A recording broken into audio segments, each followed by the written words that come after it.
All right, so, which vehicles do you know of that don't have a starter?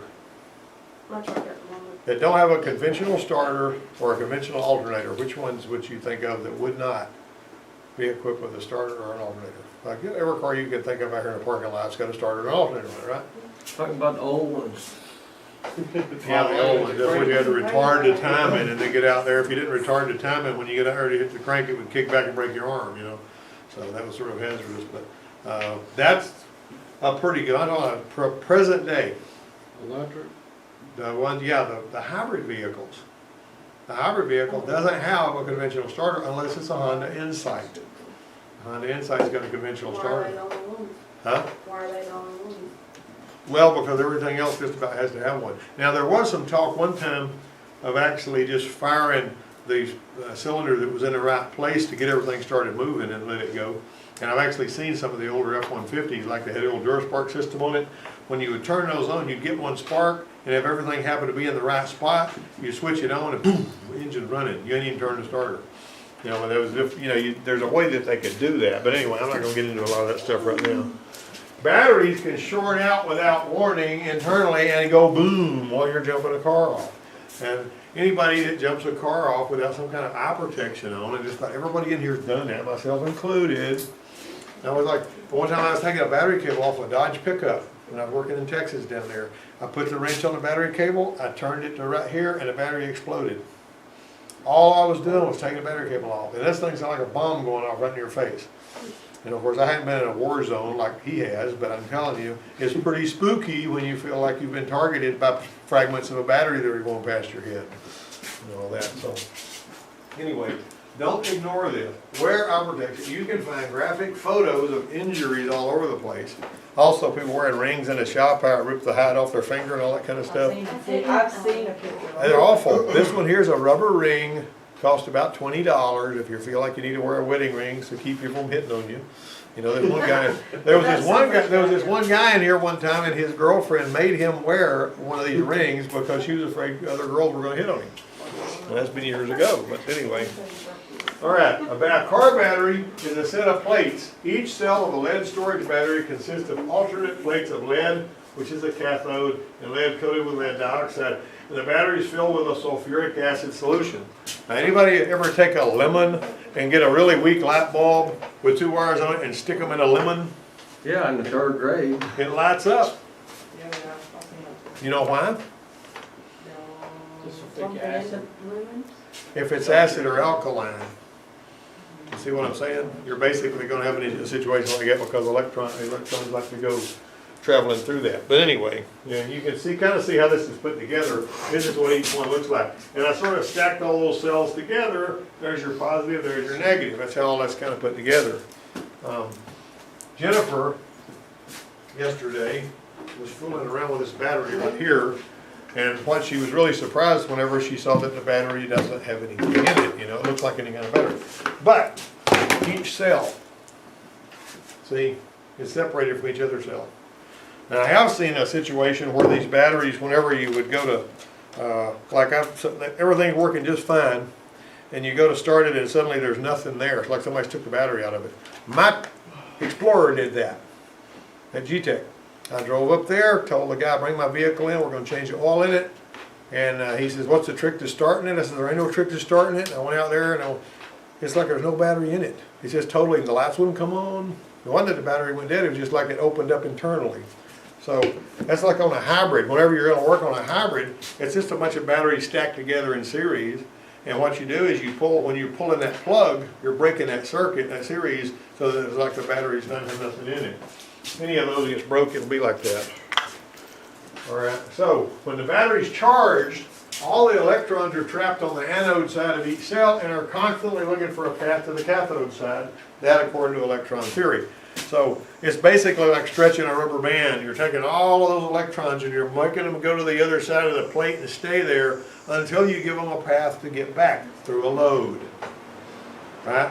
So basically if stuff traveling through, there needs to be some resistance. Like if you took I'm always saying it on these meters, when you got the meter set up to read amps, when you got that cord hooked up in that top port like that, that meter becomes a jumper wire. And anybody that hooks it to the positive and negative side of the battery is gonna pop the meter on the inside. This happens all the time. And I'm always saying, always remember to put it back like that when you get through using it, so you don't do that. Jerry Trugley is a guy that, he used to run 5 shops up in New York, and he does some training and stuff, and he's a guy that I happen to be he's sort of a friend of mine. And he was telling me that he had a whole bag of these really expensive batteries, like going flute meters, that somebody had given him probably over 100 of them. And he said over the years he had used every one of those batteries because his mechanics would forget to put the thing back on, in the probes back in the right position, and they would go to check something that was hot, and they'd pop the fuse. And those fuses cost about $10 a piece. All right, so think about that for a minute. That's why I buy cheap meters. Anyway, before you do any troubleshooting on a starter or charger system, make sure the battery and all the connections are good, or you may change parts that ain't bad. If you don't have a good strong battery and good solid connections everywhere you're supposed to have a connection, you may have click, click, click when you try to start it. And you may have to put a starter on there and a fuse box and all kinds of stuff trying to figure out what's wrong with it. Okay? You can disable the fuel and ignition system and spin the starter for 15 seconds while watching the battery voltage. It should remain above 9.6 volts. Now, if you know the cold cranking amps of the battery, if it's a 500 cold cranking amp battery, if you loaded at half of that for 15 seconds, that's technically how you're supposed to check the battery. But I like doing it in the vehicle where the battery lives. Hook your meter up. All it takes is a meter. Make sure you got good connection and everything. And get your watch, disable the fuel system, unplug the relay, the fuel pump relay, and crank it until the rail's empty or whatever. And then spin that sucker for 15 minutes while you're watching, or 15 seconds, not 15 minutes, while you're watching the voltage. You spin it for 15 seconds, it should not go below 9.6. If it does, that battery is not sufficient to properly, power that car electrical system. That's something I came up with on that. And I'm thinking, and this is voltage drop right here.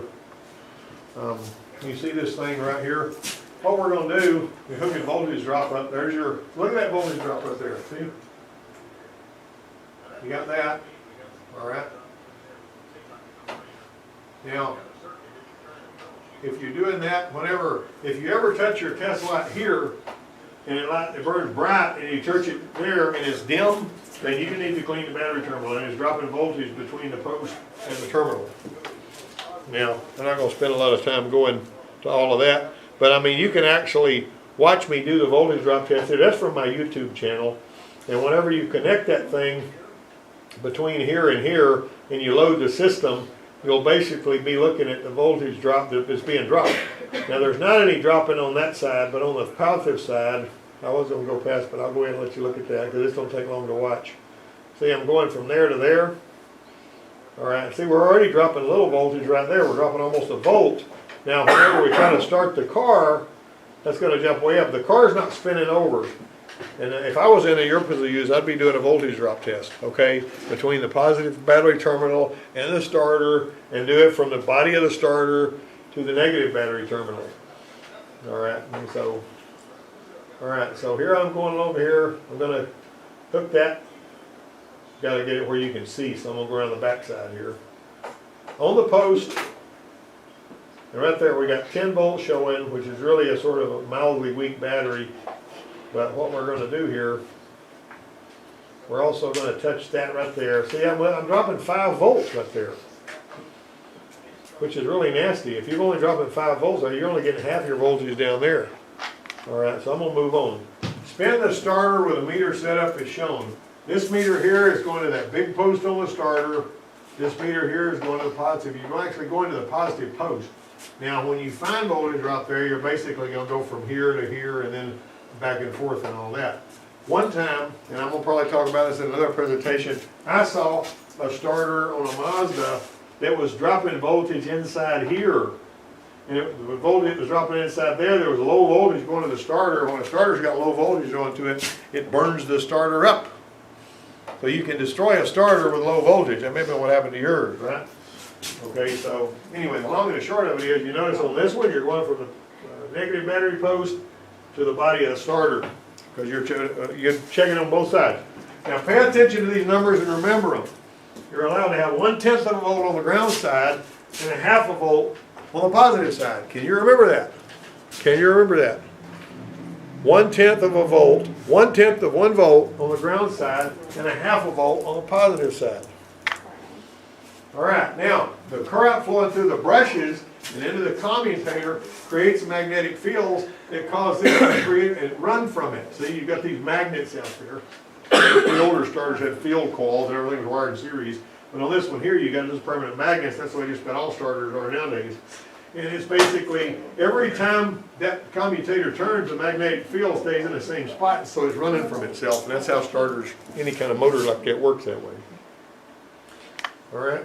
So the contact is made between these two terminals. So it is feasible that you could do a voltage drop test between here and here while you're spinning a starter and find out that you had dirty contacts in here, right? You got that?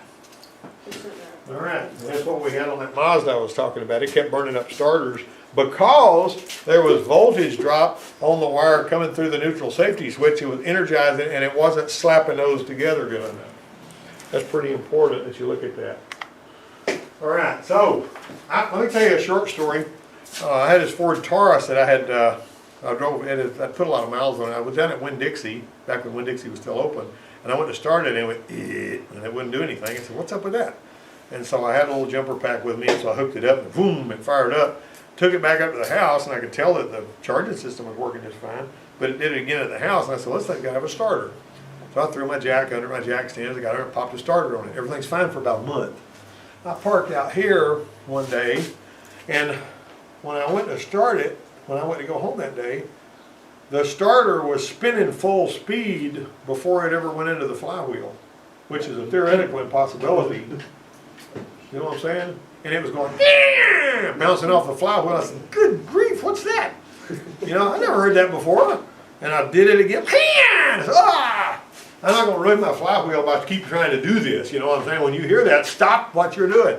I had to replace the starter again to fix that. Somehow, even before this thing ever kicked in, it was engaging and spinning a starter at full speed. And when you got one gear spinning at full speed, when it tries to engage with another one, it's going to be grind city, right? Can't find them grinding. Yeah, that one was, you couldn't find it, it was grinded. Anyway, learn how the system is wired and how it works. Pay attention to the schematic if you're looking at a starter system. Like Katie's working on hers right now at home and it's beating her up something terrible.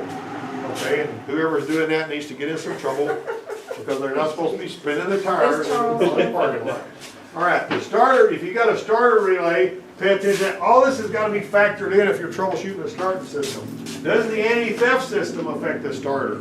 Will it not spin if the passive anti-theft system, whatever? So find out about all of that stuff. Sometimes you may even have to pull codes to find out why it won't start. Have you ever seen a vehicle that you had to apply the brake before the starter would work? They're all cars. Huh? They're both. Oh, mine, you ain't gotta press the brake. I'm talking about not the clutch, the brake. I don't have to touch the brake. Huh? On mine, I don't have to touch the brake. Yeah, I know. That's because it was really strange to have a vehicle like that. Thunderbird Super Coupe, back in the day. Now you had to mash the brake before the starter would work. The only one I ever saw like that. There may be other ones that I don't know about. Of course, I don't work on Bugatti coupes and all this other kind of stuff. All right. Is there a fuse involved? If I take a fuse out here, if I blow a fuse and kill the starter on one of the vehicles out here, and you guys can't figure out why it won't spin over, did you check your fuse? No. Or, What? you checked it. You got a good fuse? Yeah, but before I changed the fuse panel out, the gem module fuses and the starter fuse wouldn't work. Yeah, but they will now. They do now. Okay, so we found part of our trouble. That was the strangest thing. She changed the fuse panel out on her F-150 and she got stuff, you know, working better. But when you bypass the starter relay up on the firewall, it still goes click down there. She pulls the starter off and bench tests it, and it clicks on the bench, and it won't spin. So she tests the new one and puts it on there, and it spins good, and now it still clicks. What would you do about that, Cal? All right. All right. Now, if everything else checks out, but the starter is less than active, see the bench test we're doing on that starter, it's kicking out, but it ain't spinning. And that's one of the older Ford starters. There's Kathy. There's my parts. We ought to be able to make something happen with this. Okay, I can't blame you. You sound terrible, you know. So, all right. Get well. All right, bye. Yeah, she's got laryngitis. Those were hurt. Okay, test it with a good strong battery. What you gotta do is you gotta, what are you doing when you bench test the starter? You're separating the system into components here. And one of the ways you do that is you test the starter and you say, I know the starter is good, or I know the starter is bad. So when you come to that point, you'll know more than you knew before. If you're just looking at the system all together and you haven't separated it into its various different stuff, then you're gonna have issues. All right, this was a freshly replaced starter that had to be whacked with something before it would work. The girl comes up and she says, we put a starter on my Chrysler, we had to whack it every time we started to get it to work. And even after the new starter was put on it, we still had to whack it to get it to work. And so I looked and I saw this screw. See that scorch marks on that screw right there? The brushes inside the starter depend on that screw to provide a ground for the starter to work. Whoever built the starter didn't tighten that screw sufficiently. I used to own Power Stroke diesels. They had this big old $700 Mitsubishi starter on them. And I would go out there and say the starter work. I'd go out and roll under there. Well, actually lay down in the parking lot and look at there. And if I saw scorch marks around that screw, I would take the screw out, brush it, put it back in, tighten it up. And then the guy would drive away. And sometimes I wouldn't even charge him anything for that, Anyway. All it needed was to be removed, the scorch needed to be cleaned, and the screw needed to be good and tight. And don't be afraid to look for stuff like that, because what was the deal here? There was a voltage drop on the ground side of those brushes between there. Voltage drop means that the current couldn't flow because they had too much resistance, and it was arcing, that kind of thing.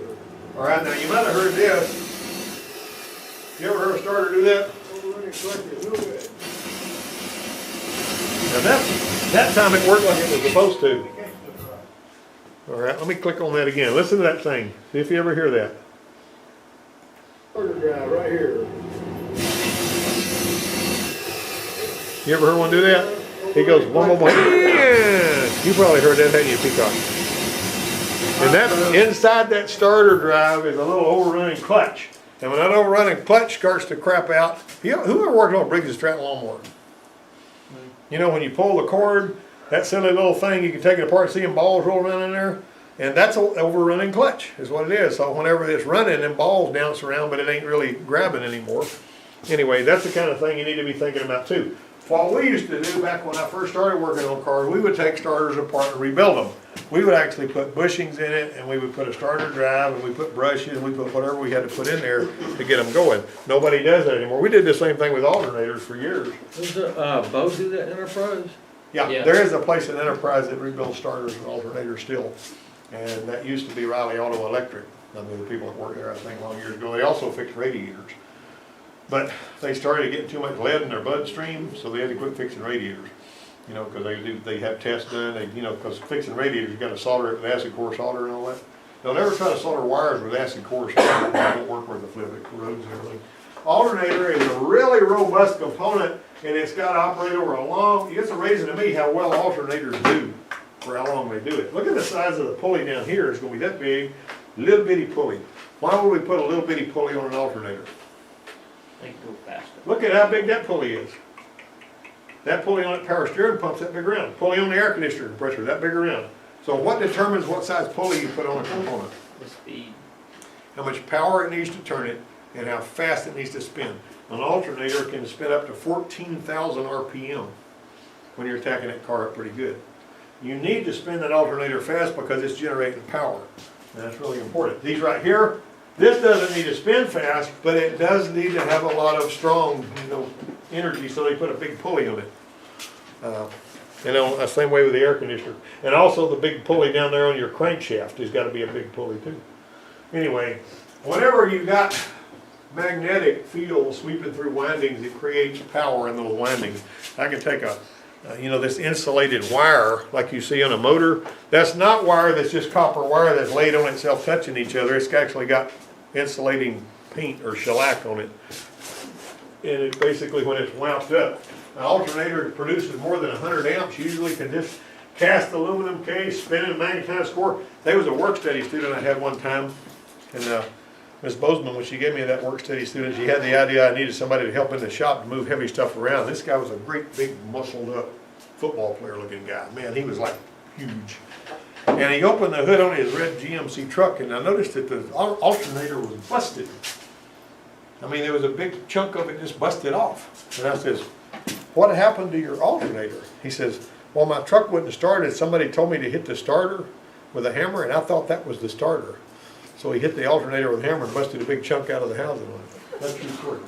But anyway, this magnetized core, this rotor, receives power. Both of it, little brush that I'll show you in a minute, the little slip rings. And the more current that's flowing through that core, the more the truck is going to put out. The power is actually produced in this stator right here. That stator is where the power is produced. This is what spins, it's hooked to the pulley, and it actually is where the magnetism is created. It sweeps across the windings, and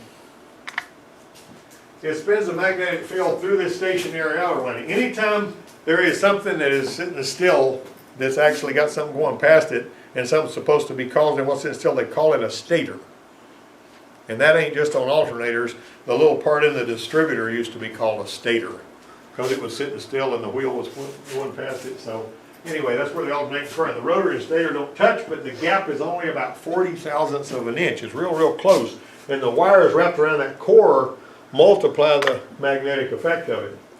And that's, this is kind of, you can actually take a motor with brushes like that, and you can spin that motor and it'll produce electric current coming out of where you'd ordinarily put it in, like one of these little bitty motors like we got up here, like the ones that come out of those little actuators. If you hook a little LED up, you can spin it and let me your fingers and it'll light up. And I used to do little projects like that with my boys, and my son Matt says, I was spinning it and it was lighting up this LED. He goes, why don't we get a motor and hook it up to a battery and hook that up to this and spin it and let it burn the LED all the time? I said, why don't we hook the battery up to the LED? We wouldn't have to have all that hardware, let's do it simple. All right, so the rotor is energized by way of the brushes, and the brushes are right here. These wear out, by the way, so be aware of that. A lot of times when an alternator quits charging, if you take it apart, you'll find out that all it needed was brushes. Not every time, but a lot of the time. All right, either to ground or to power, it's going to be, one side's going to be hardwired, usually it'll be the hot side, and the other side is going to have the duty cycle where it's going to do this. You can hook a scope up to it if you can get to it, and you can actually see. And the more it keeps it energized, the more power the thing puts out. So the voltage regulator is going to be reading how much voltage is in the battery, and that's how it knows what to do with the duty cycle. These are rectifiers. Rectifier bridges basically have diodes in there so that they'll take the alternating current that's being made by the alternator and turn it into direct current that the vehicle can use. All right, rectifiers change AC to DC. Right in the middle, you got your zero. AC goes up and below. Whenever you rectify it, it's all above it. Now, if you hook a capacitor in there, it gives it a good flat, you don't have the bumps like that. But on alternators, they don't typically worry with that. These are your diodes right here. Can you remember this? Is that what a diode looks like? You remember that? If I ask you about what is this symbol, are you going to say, I don't know, it looks like an arrow with a line? It's a pulse. You know what I mean? You remember that, okay? All right. Field strength control based on load. Your voltage regulator is grounded here. And basically, your rotor is right here in the schematic. It's really hard to draw a schematic that looks like what you're drawing. There's your rotor, there's your stator. Your stator's wired to the rectifier bridge, and it's basically what comes out and goes to your battery.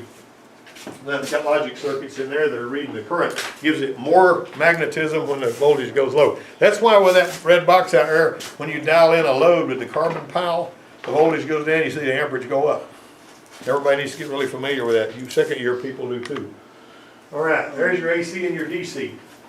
See that? I did this in here in the classroom one day and demonstrated it with a little board I built in here. And your zero line, it's always going to be above the zero line on DC current.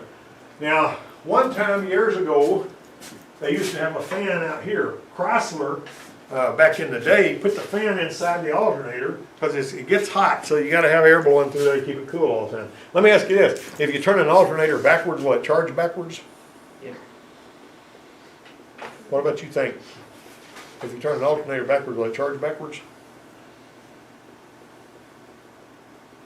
It don't matter which way you turn an alternator. It's going to still charge the same way. Why? Because it's got rectifiers in it. All right. Some Ford 6-liter applications are fitted with 2 little alternators. Some of these hot shot guys like to put a whole bunch of alternators on their trucks. You may run into that sooner or later. You'll see them, they put 5 or 6 alternators under the hood, have a belt snake around every one of them. Well, that sounds like something Katie would do. No, that's Alright. Charles. Yeah, but Yeah, anyway, let's put a right bigger here, hand in my throat. dual alternators are simply wired in parallel, but they are not both energized all the time, right? So just be careful to make sure you understand how that works too. 250 amp alternators can produce 300 amps, and it would take a bigger alternator, it's really expensive to do that same job. All right, you got a standalone system which got a voltage regulator built in. Remember this schematic right here because it's going to be on your final, the electrical 1 people. I ain't gonna. Yeah, I know, but you'll have to take the final anyway. I can't, what? No. You already took it. All right, because you already took this, but you need to remember it. I remember. Anyway, voltage regulators are like that. General Motors started putting a voltage regulator in the alternator. It was a little solid state thing, and they started doing that in the real early 70s. It was pretty cool. The one on this 350 engine out here has got one of those old kind of GM alternators. But anyway, you can see right here, you see the field, you see the regulator. The regulator measuring voltage, so it'll know what to do with the field. Here's your stator. One of the legs of this stator goes out through this white black wire and tells the regulator if the alternator's putting out or not. If it doesn't see that, even though the alternator may be putting out, it will actually turn that light on. Here's something else you need to remember. If you're working on a charging system, the first thing you need to know is, does the alternator light work? If the alternator light doesn't work, you better find out why, because that may be why they putting out. There was a soldier one time that rented this vehicle and took the speedometer apart to roll the mileage back, and I knew he did it because he tore the little printed circuit in there, and it caused the alternator not to put out because it wasn't feeding power out to turn on the regulator. You know what I mean? So I had to put a printed circuit in there. He wouldn't admit that he did it, but I mean, the guy at the rental car place knew he did. Chrysler started using the engine controller for voltage regulation as early as the mid-80s. Make sure you know how the system voltage is regulated before, you know, diving into anything. This is what they look like.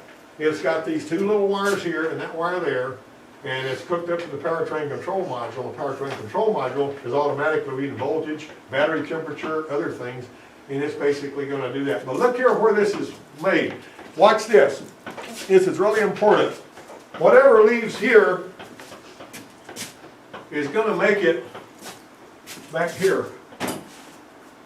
Okay, so if you do a voltage drop test with a charging system working between here and here, and you see a lot of voltage drop, then you got some resistance somewhere in that circuit. A lot of the times, most of the time, as a matter of fact, the junction is made right there at the big starter post.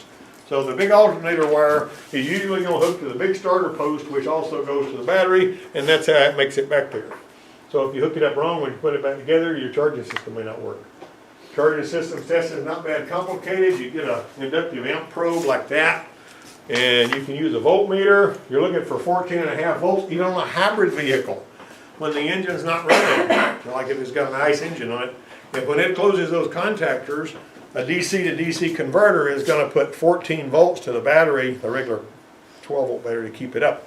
So you can tell if that thing's closed if you put your meter on the 12 volt battery and you energize this thing ready to start, you know, inside. If you see 14.5 volts, you know the contactors are closed and the hybrid is doing what it's supposed to operate the DC to DC converter.